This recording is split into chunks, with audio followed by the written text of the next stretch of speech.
Hi అండి. So recent గా మనము చూస్తున్నాము మన సార్ గారు కొంచెం టీడీపీ అభిమాని అంట, అంటే టీడీపీ కార్యకర్త అంట కూడా. సో రీసెంట్ గా మనం చూస్తున్నాము టీడీపీ గురించి సంబంధించింది మన బండ్ల గణేష్ గారు దగ్గర 5,000 చిల్లర కిలోమీటర్లు పాదయాత్ర చేశారు.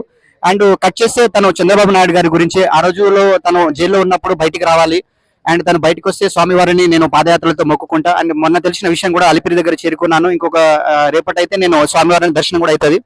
సో ఒక టీడీపీ కార్యకర్తగా అభిమానిగా సార్ గురించి మన సార్ని కొన్ని ప్రశ్నలు అడగడం జరిగింది.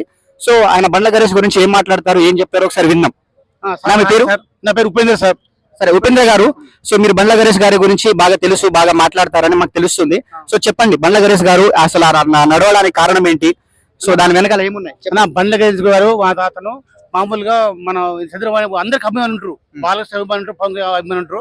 బండ్ల గణేష్ గారు చంద్రబాబు అంటే బాగా అభిమాని.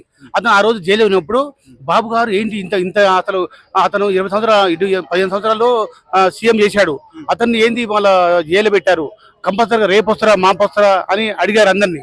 అతనికి రాలేకపోతుండు. అతను ఆస్తే బాబు గురించి సుప్రీంకోర్టు కూడా పోయి న్యాయమూర్తులు అడిగాడు, అయితే త్వరలో వస్తారని చెప్పారండి. అయితే ఏం చేశారంటే బాబు గారి గురించి ఒకటే వచ్చి చెప్పారు బండ్ల గారు ఏమంటే, బాబు గారు ఇట్లా ప్రత్యేకంగా మంచిగా మా జైలు నుంచి బయటకు వస్తే నేను షాదీనగర్ నుంచి నేను తిరుమలకి నడకడికి పోతానని ఆ ముక్కు గురించి మనం బాలకృష్ణకి క్లియర్ సీట్ కూడా అయిపోయింది. అంటే 500 కిలోమీటర్లు మన ఇదైతే బండ్ల గణేష్ గారు వెళ్ళారన్న. త్వరలో అతను కూడా బాగా అభిమానం. త్వరలో కూడా నాకేంది ప్రకారం చూస్తే చాలా మంది ఆ రోజు పోతుంటే షాదీనగర్ గురించి వాళ్ళు మొత్తం చాలా మంది టీడీపీ అభిమానులు కూడా బాగా సపోర్ట్ చేశారు అతనికి, బండ్ల గణేష్కి. అతను కూడా ఈ రోజు బాబుని కలుస్తుండో కంపల్సరీగా మనకు ముక్కు తీసుకున్నాడు. త్వరలో మొత్తం రాజకీయాలు మొత్తం మారిపోతున్నాయి అన్న. ఇప్పుడు ఏంటంటే ఇప్పుడు జిహెచ్ఎంసీ ఎలక్షన్ లా ఇప్పుడు బీజేపీ జనసేన టీడీపీ కలిసి పొత్తు చేస్తారు. అది జూన్ నుంచి స్టార్ట్ అవుతుంది జిహెచ్ఎంసీ ఎలక్షన్ లా. ఇప్పుడు బండ్ల గణేష్ కూడా తెలుగుదేశం పార్టీ అధ్యక్షుడిగా నియమిస్తారని నేను బాగా ఆశిస్తున్నాను అట్లా. సో ఇప్పుడున్న కార్పొరేటర్ జిహెచ్ఎంసీ ఎలక్షన్ లో ఇప్పుడు టీడీపీ గానీ జనసేన గానీ ఇక్కడ పార్టీ ఇక్కడ ప్రెసెంట్ ఈ తెలంగాణలో లేదని చాలా వరకు తెలుస్తుంది. బట్ అయినా వాళ్ళు కొంచెం పోరాటం అనేది చేస్తున్నారు. సో అది ఎంతవరకు రావచ్చు, ఆ పార్టీ అనేది ఇక్కడ ఎంతవరకు నిలదొక్కుకోవచ్చు, ఇంకా ఫ్యూచర్ లో గానీ నెక్స్ట్ ఇప్పుడు రాబోయే ఫ్యూచర్ లో గానీ అది కంపల్సరీ వస్తుంది అంటారా?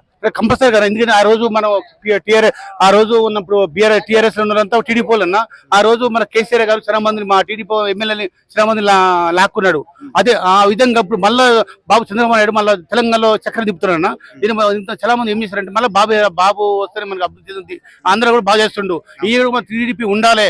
ఆ రోజు మన ఎన్టీఆర్ టీడీపీ స్థాపించింది మనం హైదరాబాద్ లో, అని ఆత్మ కూడా హైదరాబాద్ లో చనిపోయాడు. అందుకు పక్క చాలా మంది కోరుకున్నాం మళ్ళీ టీడీపీ అనేది మనకు తెలంగాణ ఉండాలని చాలా మంది ఆశిస్తున్నాం. దాని ప్రకారం బాబు స్కెచ్ ఇస్తాడు మొత్తం మన ఇండియా లెవెల్లో స్కెచ్ ఇస్తాడు.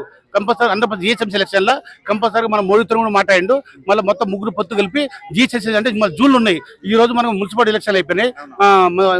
దాని తర్వాత ఇప్పుడు జూన్లో ఎలక్షన్స్ ఉన్నాయి. దాని తర్వాత ముగ్గురు కలిసి చక్రం తిప్పి టీడీపీ కొన్ని స్థానం మొత్తం 100% గెలుచుకుంటుంది అన్న.